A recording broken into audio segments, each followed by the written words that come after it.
भगवान श्री कृष्ण कहते हैं अपरे नियताहाराः प्राणन् प्राणेषु जुह्यति सर्वेऽप्येते यज्ञविदः यज्ञकल्पितकर्मसाः। अपरे निहताहारा प्राणन् प्राणेषु जुह्यति सर्वे अप्येते यज्ञविदः यज्ञकल्पितकर्मसा। दूसरे नियताहाराः नियत आहार करने वाले होते हैं। प्राणन प्राण को प्राणेषु प्राण रे हवन करते हैं।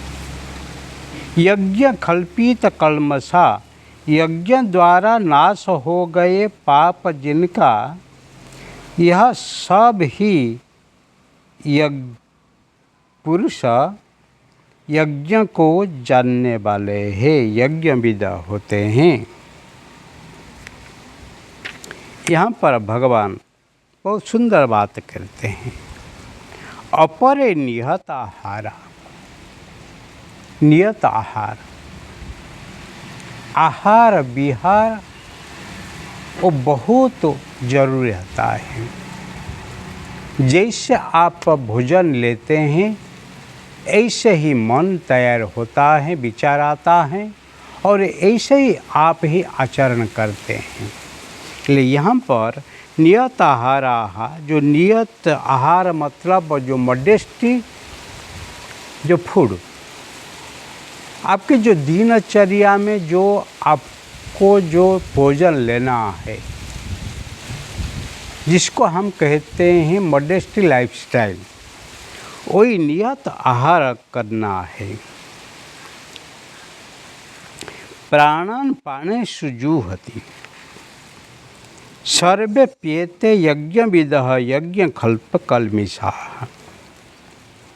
प्राण को प्राण में ही जो ही समर्पण करते हैं वो सब यज्ञविदा हैं, यज्ञ को जानने वाले हैं, साधना को करने वाले हैं।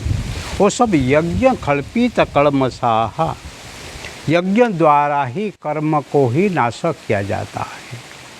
पर पहले यहाँ हमको समझना है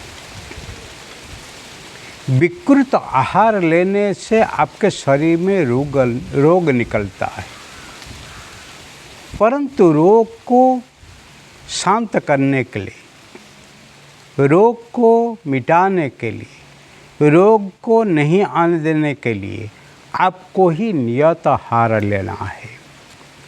आपको उचित आहार लेने का है कि जिसी से शरीर में जो वात पित्त और कफ तीनों तत्व ही है वो ही संतुलन रखते ही आपको एक जीवन शैली देगा।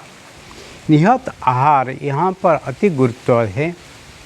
सत्व रज तम हम भी कह सकते हैं। जो सत्व भोजन है, जो प्लांट बेस्ड फूड है, जो ही होल ग्रेन फूड है, जो ही पत्ते वाले हैं, जो ही कच्चे हैं, जो आपके शरीर को अनुकूल है, ऐसे भोजन को लेना है।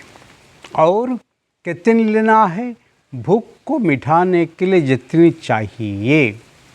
भिक्षा औषधम भुंजीयताम। जैसे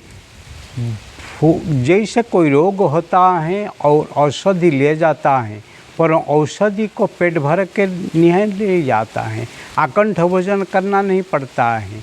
इसको मारने के लिए ही जितनी दवाई लेने की है इतनी लेने का है। ऐसे भूख एक रोग है, नित्य रोग है। इसको शांत करने के लिए आपको ही भिक्षा औषधम भुंजीयताम, इतनी ही भोजन लेना है जितनी ही आपको ज़रूरत है। इसीलिए 2/4 भोजन लो, 1/4 पानी पियो और 1/4 आपको ही पेट खाली रखना है, क्योंकि श्वास प्रश्वास लेने के लिए। इसीलिए भोजन को नियत आहार लेके आप जियोगे तो फिर अनेक मुश्किलों अनेक तकलीफ से आप ही बच जाओगे। उसी से आपको कभी ही तकलीफ होने वाला नहीं है। ऐसे लोग जो होते हैं सरल जीवन यापन करते ही उच्च चिंतन करते हैं, प्राण को प्राण में डालते हैं, जीवन को जीवन में जोड़ते हैं और वो यज्ञ विदा होते हैं, वही सिद्ध होते हैं और यज्ञ करते ही वो ही अपने जो जीवन में जो पाप हैं वो पाप को दूर करते हैं। पाप है रोग गरीबी, वो ही पाप है। गरीब होना, रोगी होना वो एक प्रकार पाप है।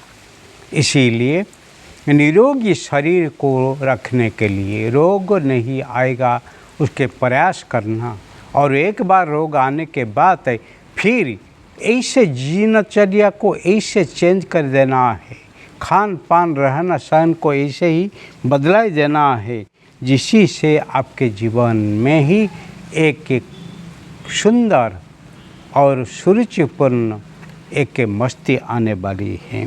वो ही ज़रूरत है। ये जो करता है वो ही आनंद में रहता है।